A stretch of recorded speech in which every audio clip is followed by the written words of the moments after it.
Everyone knows Jerry Garcia almost died in 1986. But here's what most people don't know about the Jerry Garcia coma story. When he woke up 5 days later, he couldn't remember how to play guitar. At all. The guy who'd been jamming for 20 plus years had to relearn basic chords like a kid taking his first lesson. And the first song he wanted to learn again? Not Truckin, not Sugar Magnolia. A jazz standard called My Funny Valentine. Yeah, let that sink in for a second. But here's where it gets really wild. That near-death experience didn't just save Jerry Garcia's life. It accidentally gave the Grateful Dead their only top 40 hit, changed their sound forever, and completely destroyed the culture around their shows. And Garcia, he saw it all coming. He literally told people, "I don't recommend near-death experiences as a way to motivate yourself." So let's talk about what actually happened in the summer of '86. Because the comeback story everyone celebrates, it came with a price nobody expected. July 10th, 1986. Jerry Garcia's at home. He's exhausted. The Dead just finished a massive co-headlining tour with Bob Dylan 3 days earlier at RFK Stadium. And look, touring with Dylan sounds cool, but Garcia later joked about how weird it was. He said he found himself teaching Dylan his own songs. Bob Weir asked Dylan, "Are you sure you'll remember all the words?" And Dylan just shrugged and said, "I'll remember the important ones." That's how the summer was going. Surreal, exhausting, classic Dead chaos. But on July 10th, something's different. Garcia feels this overwhelming tiredness. Not normal tour fatigue, something else. Here's how he described it years later. "I just laid down one day and didn't get up. I felt really tired, amazingly tired." That's it. That's all the warning he got. He collapsed at home and slipped into a diabetic coma. Now, here's what the doctors at Marin General Hospital found when he came in. His blood sugar levels were among the highest they'd ever seen, like off the charts high. His kidneys shut down. He developed a 105-degree fever. At one point, his heart stopped and they had to resuscitate him. The Grateful Dead's tour manager had to call the rest of the band and tell them Jerry might not make it. They canceled the entire summer tour. Deadheads across the country heard the news and just waited. Nobody knew if he'd survive, and if he did survive, whether he'd ever play again. The guy was 43 years old. He'd been battling diabetes and substance abuse for years, and now his body was basically giving up. So yeah, this wasn't some minor health scare. This was Jerry Garcia on the edge of death. Here's the part that still freaks people out. Garcia was unconscious for 5 days. When he finally woke up, those 5 days were just gone, completely erased from his memory. He said it himself in a 1988 interview. "I lost about 4 or 5 days there. They're gone. I don't know what happened." Think about that. 5 days of your life just deleted. You go to sleep one day and wake up almost a week later with zero memory of anything in between. No dreams, no sense of time passing, nothing. Just a blank space where your life used to be. But that wasn't even the worst part. When Garcia woke up and started trying to get back to normal life, he realized something terrifying. He'd forgotten how to play guitar. Not like, "Oh, I'm a little rusty." Like, actually forgotten. Basic chords, finger positions, stuff he'd been doing since he was a teenager. Gone. The medical term for what happened is pretty straightforward. When your body goes through that kind of trauma, kidneys failing, heart stopping, fever spiking, your brain basically hits the reset button on some stuff. And for Jerry Garcia, that reset button wiped out decades of muscle memory. So now you've got one of the greatest guitarists in rock history staring at his instrument like it's a foreign object. He knows what it is. He knows he used to be able to play it, but his hands don't remember how. And here's the kicker. Garcia had always been the guy who said, "I hate to play anything twice, ever." The Dead's whole philosophy was about improvisation, spontaneity, never doing the same show twice. No two performances were alike. That was the point. Now he couldn't remember how to play anything once.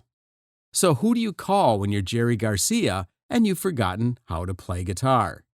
You call Merl Saunders. Merl was a keyboardist who'd been playing with Garcia for years in the Jerry Garcia band. They were tight. And more importantly, Merl was patient. Because what Garcia needed wasn't a guitar teacher. He needed a physical therapist who understood music. Here's how Merl described those early days. We'd take 10 steps, then take 10 steps back. His attitude was great. He wanted to get better, but he was scared too. He got tired very easily, but he never really got discouraged. 10 steps, that's where they started.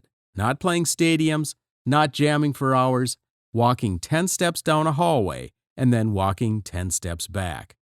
And when they finally got to the guitar, it was brutal. Merl said he had to learn chords all over again, and he had a lot of trouble remembering how to do even the simplest stuff. He'd been playing for 5 minutes. Okay, that's fine. Put it down. Let's go for a walk. 5 minutes. Then he'd have to stop and rest.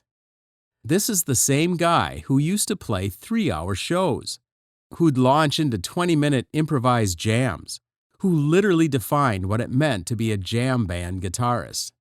Now he could barely make it through 5 minutes without needing a break. But here's where the story gets interesting.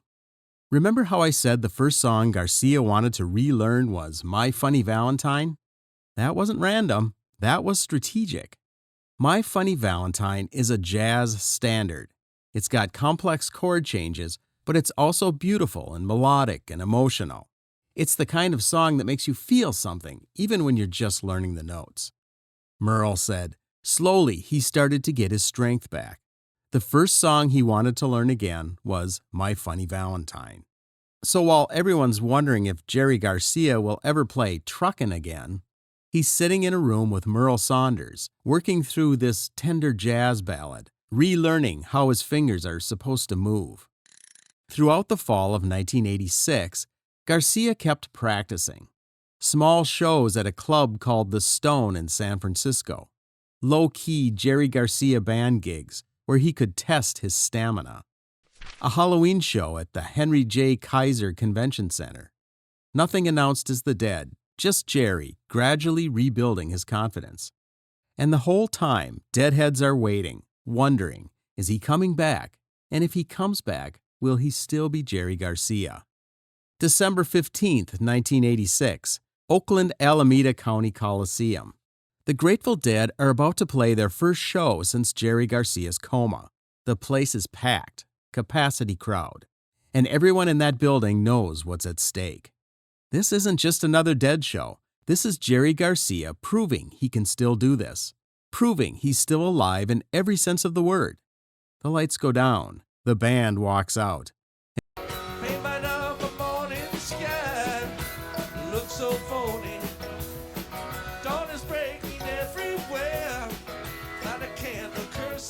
And when Garcia steps on stage, the crowd absolutely loses it. People are crying, screaming.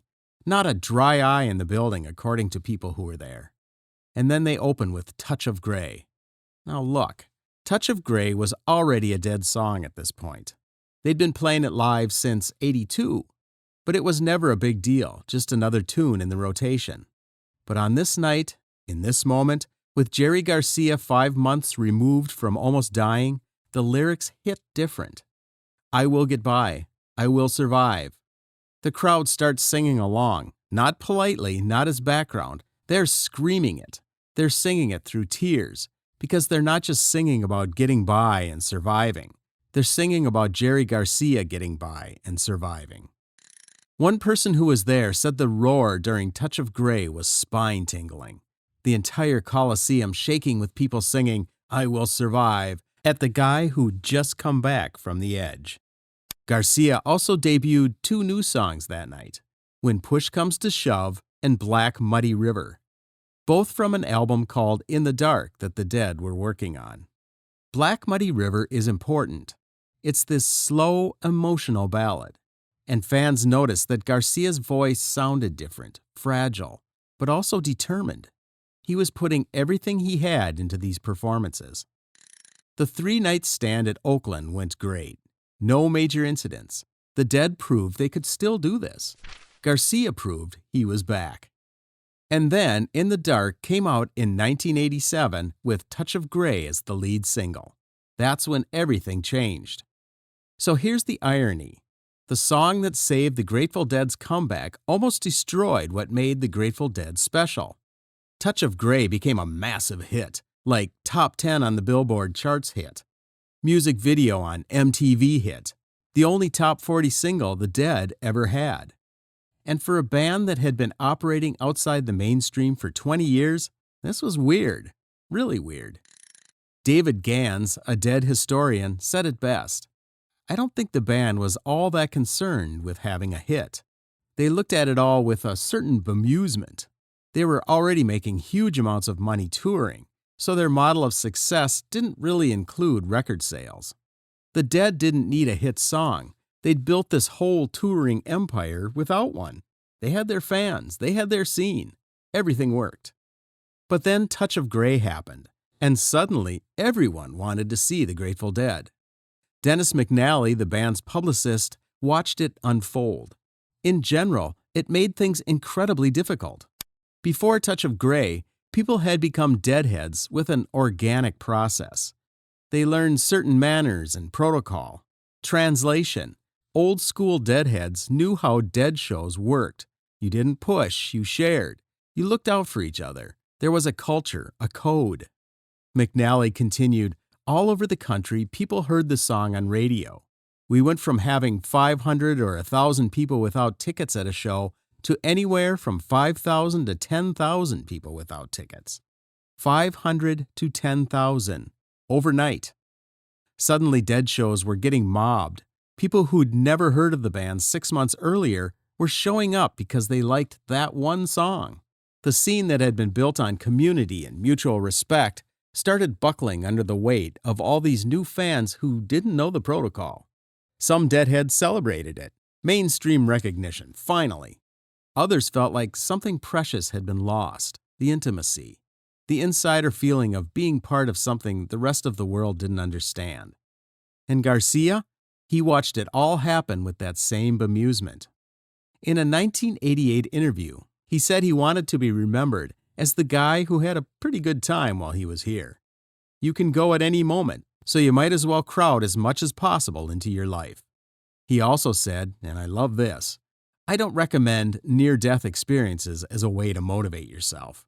But that's exactly what it was. The coma forced everything to change, the sound, the approach, the audience.